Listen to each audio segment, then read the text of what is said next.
Welcome back to BW Workshop, and in this video I'm going to show you how I constructed my homemade DIY chicken water heater for wintertime use in the chicken coop to keep their water thawed out.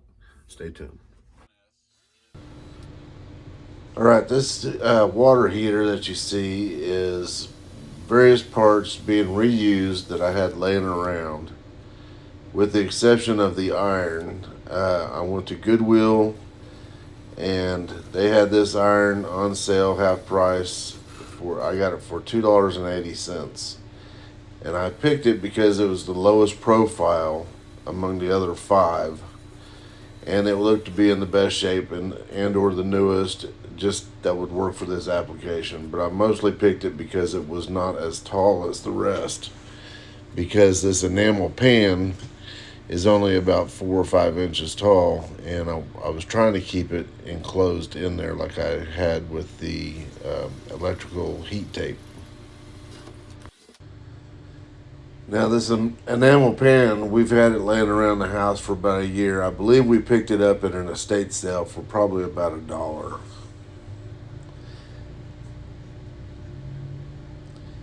And these metal bands that I'm using, these radiator strap type adjustable straps, I had them from a clean out, and there was a bunch of these in a box, so I've just been hanging on to those.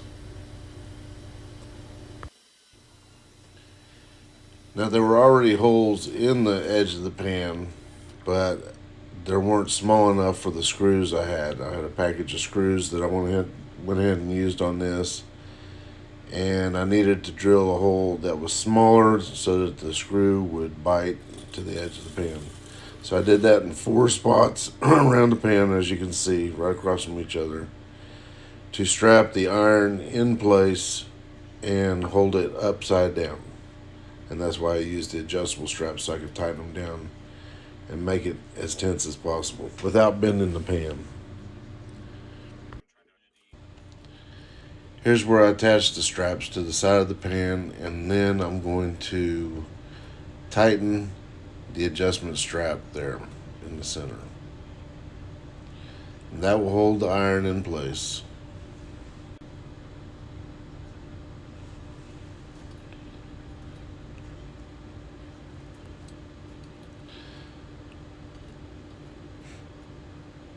That mechanism was a little bit rusty, so I had to get something to hold it.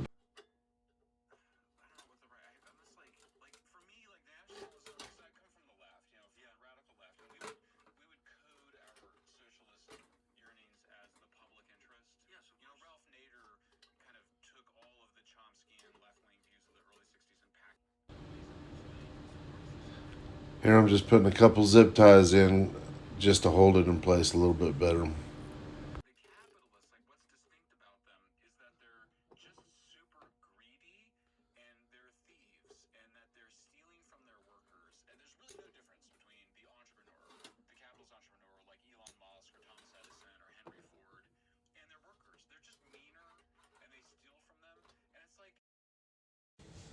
And now, because the iron is a little bit taller than the pan, I devised some legs that are about 3 inches off the bottom.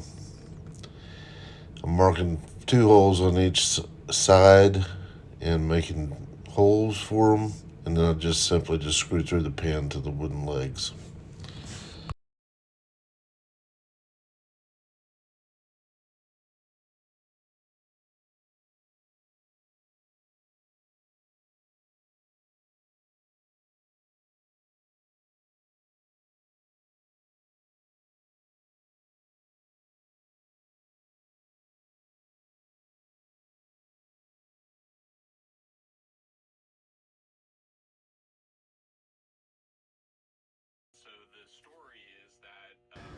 Here I'm putting a glob of hot glue right where the cord comes out of the side of the pan to secure it.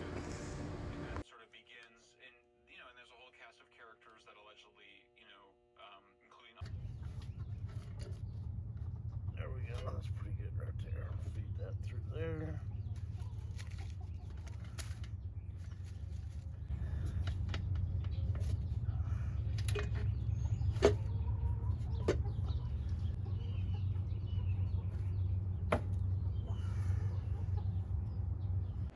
Clock says 6:57.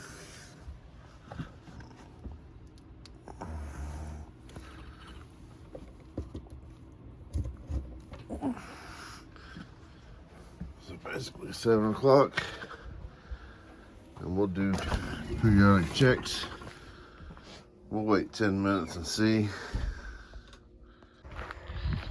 Alright, it's been 10 minutes since I plugged it in.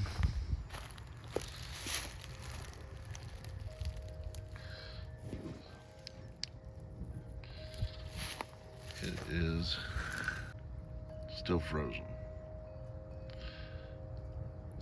Probably at least 30 minutes to get this thawed out. It's 15 degrees outside. Been plugged in for 10 minutes. Alright, it's been about 25 minutes since I plugged it in. And it looks still solid. Anyway, we'll give this another 15-20 minutes to see what happens. It has been an hour since I plugged this in, and it is still not working. I don't know. It looks like it's thawing out quite a bit.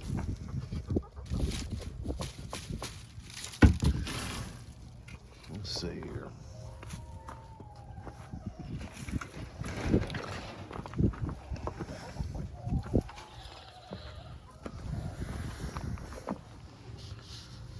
There's heat. It's not much.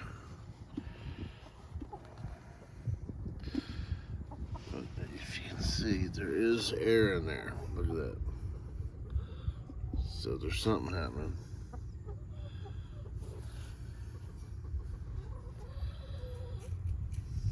So an hour and 10 minutes so far on the heat. You can see, shake it around, it's underneath this top layer of ice. It is melting. Some good, probably about an inch thick on top, maybe more. So I'm gonna go fix breakfast, get ready for work,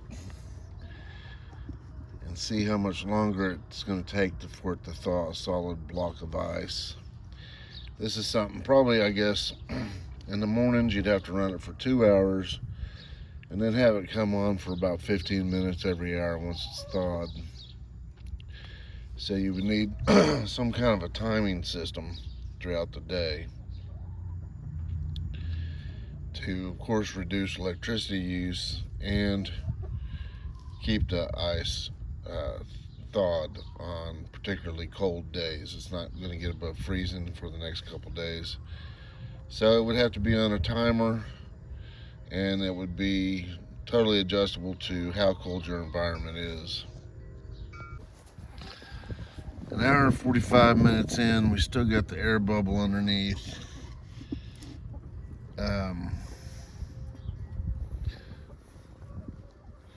No water out the top. It's pretty thick though. Alright, it's day 2 of results. It is 16 degrees outside this morning.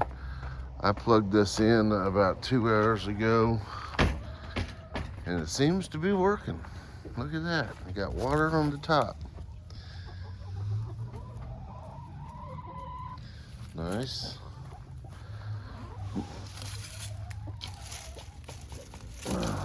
Well, say that.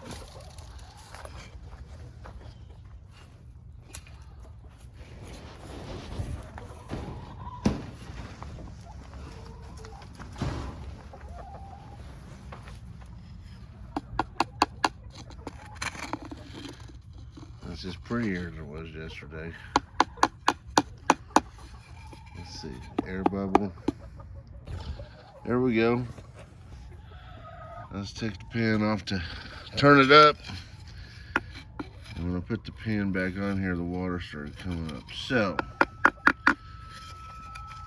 crank that up. Okay, here's a test of the where it's still thick.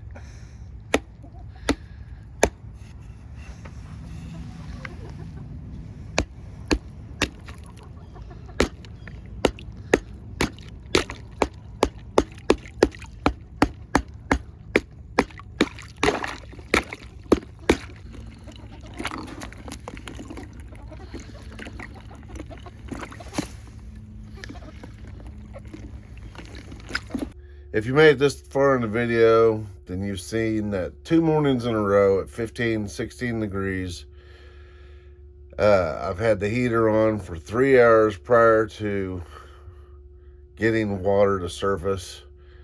So, is this a failure? Yeah, I think so. It takes 3 hours to melt the water and make it usable. And then you have to maintain it all day long on the amount of power that an iron pulls in. So maybe more heat containment all the way up the sides of the bucket or something like that.